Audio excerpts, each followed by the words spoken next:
For decades, the world's elite air defense club belonged to an exclusive few. If you wanted to protect your skies from stealth fighters, cruise missiles, or high-altitude strategic bombers, you had to rely on Washington's Patriots or Moscow's S-400s. That geopolitical bottleneck just broke. DRDO has successfully conducted the maiden flight test of Project Kusha, India's indigenous extended-range surface-to-air missile system. Built to intercept threats up to 400 kilometers away, this isn't just another missile test. It is the birth of India's sovereign air shield and the beginning of the end for foreign air defense dependency. Under the national security umbrella known as Mission Sudarshan Chakra, India is quietly engineering a completely self-reliant, multi-layered air defense architecture. At the outer perimeter of this shield sits Project Kusha. Development was cleared by the Cabinet Committee on Security for 21,700 crore rupees, commissioning 5 initial squadrons for the Indian Air Force. But what makes Project Kusha unique compared to conventional air defense networks?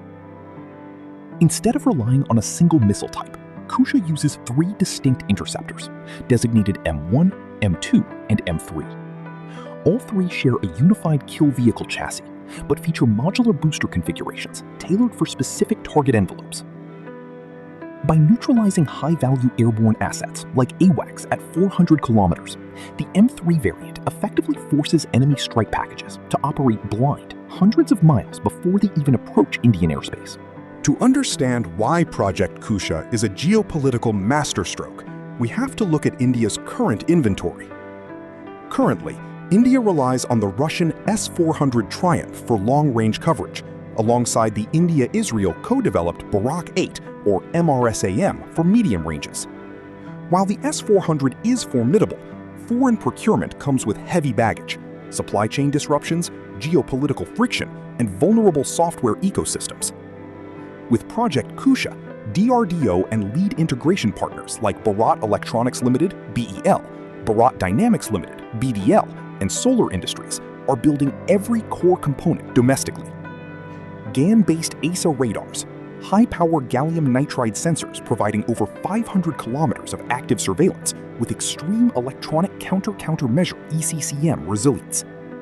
Dual RF-IR seekers, designed by Research Center Emirat, RCI, utilizing millimeter wave radio frequency and imaging infrared guidance for terminal hit-to-kill accuracy.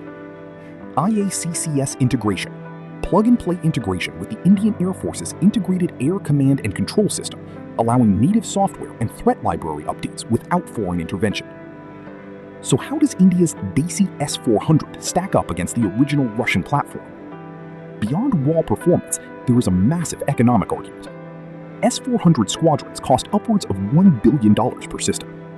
Industry estimates project that local manufacturing of Kusha will cut procurement and lifecycle maintenance costs by nearly 50%, keeping defense capital expenditure within the domestic industrial ecosystem.